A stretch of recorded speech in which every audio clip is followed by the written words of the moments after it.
Ah, The Lord of the Rings. One of my favourite books of all time, and without doubt one of the best cinematic adaptations of a literary work that Hollywood has ever managed to pull off. The original Peter Jackson trilogy was a massive critical and commercial success, earning rave reviews, shit tons of money, and amazingly enough, the love and respect of Tolkien fans all over the world.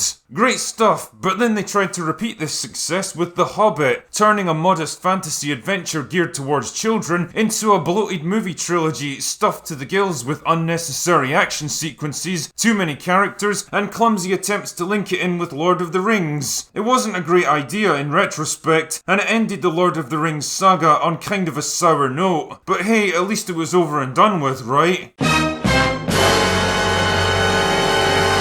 Ah, fuck. Yup, that's right. Amazon have found yet another market to gain a monopoly over, and what better property to shamelessly exploit?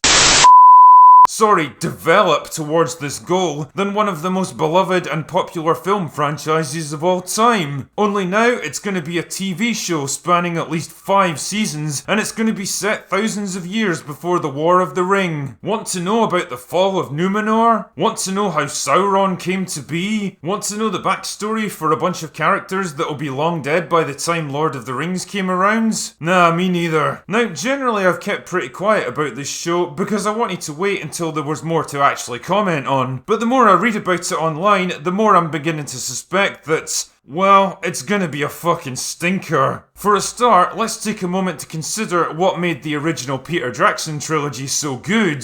Well, the acting and direction were all great, but fundamentally, the trilogy succeeded because it remained faithful to the source material. Jackson and his mates were smart enough to realise that Tolkien had already written a fucking perfect story for them, and all they really needed to do was find a way to condense it into about 9 hours of screen time. Or 11 hours if you were one of those mad lads who went for the extended cuts. Yeah, we never quite got the Tom Bombadil sing-along hour that we all wanted, and the Battle of Minas Tirith was resolved a bit too easily for my liking, but overall they did a cracking job with these movies. They had all the source material they could ever ask for, and their only real concern was deciding what stuff to leave out. Things started to go a bit off the rails with the Hobbit trilogy though, because the original book was barely 300 pages long, and as charming as it was for its time, let's be honest here, it wasn't exactly an epic adventure to begin with. The solution was to add in a bunch of their own content to pad out the story, and the result was a trilogy of movies that felt bloated, over the top, and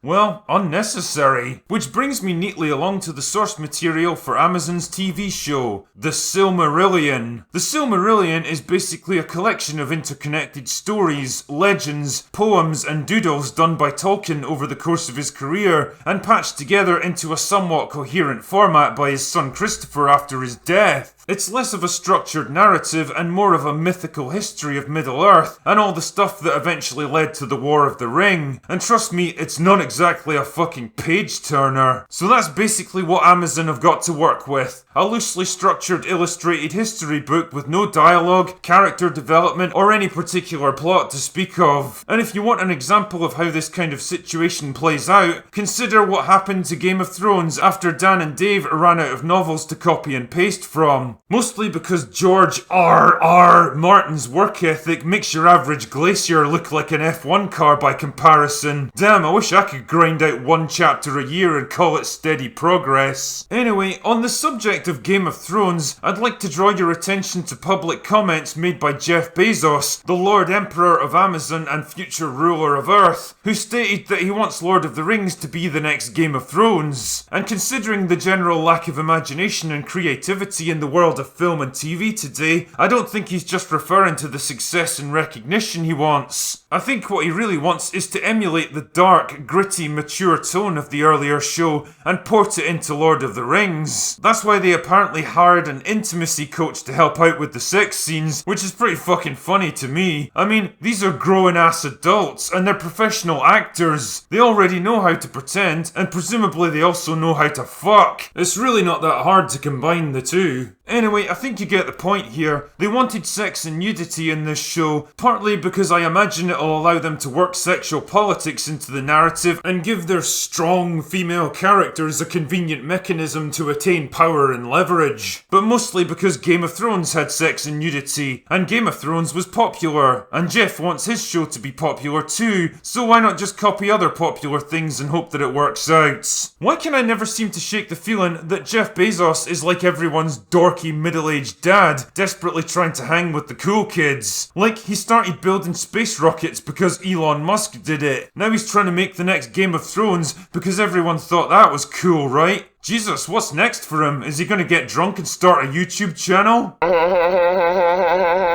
Anyway, I digress. Game of Thrones succeeded because it was kind of a novelty to have a fantasy show with swearing and boobs and gruesome, often unexpected deaths. It felt irreverent and unpredictable, like, oh shit, the normal rules have gone out the window with this one. The problem though is that Game of Thrones is a very different animal from Lord of the Rings, and what works in one doesn't necessarily translate into the other. Tolkien's work is an example of epic fantasy from a very different age. It's about virtuous, larger-than-life heroes fighting unmistakably evil enemies, stories of friendship, honour and loyalty, classic tales of good versus evil. Yeah, romantic relationships were still a thing, often prompting acts of great bravery and personal sacrifice, but they were usually portrayed in a more innocent, restrained kind of way. Like, we didn't actually need to see Arwen and Aragorn fucking each other to understand that they were two people in love. We didn't need to see elves naked to know that they were beautiful, elegant creatures far above the world of man. Basically what I'm saying here is that Tolkien's work reflected higher, grander ideals than that. It was about aspiring to bigger and better things, rather than getting bogged down in primitive human sexuality. Jesus, as if we need more of that shit these days. I also suspect that Tolkien's old-fashioned, wholesome, idealistic view on good versus evil doesn't factor in particularly well to today's weird, nihilistic, postmodern creative wasteland, where nothing is right or wrong, nobody is good or evil, and nothing we do means anything. His particular brand of storytelling is the polar opposite of the stuff we churn out today, because God forbid people might come away from a movie or TV show feeling inspired and emotionally satisfied. If this show follows the current trend, it'll probably paint Sauron as the misunderstood hero. But hey, these are all petty concerns in the great scheme of things. A strong writing and production team could still pull off a great show despite its weak beginnings, so let's take a look at them, shall we? The show's head writers are Patrick McKay and John Payne. Can't say I've heard much about either of them, so let's have a look at their IMDb pages.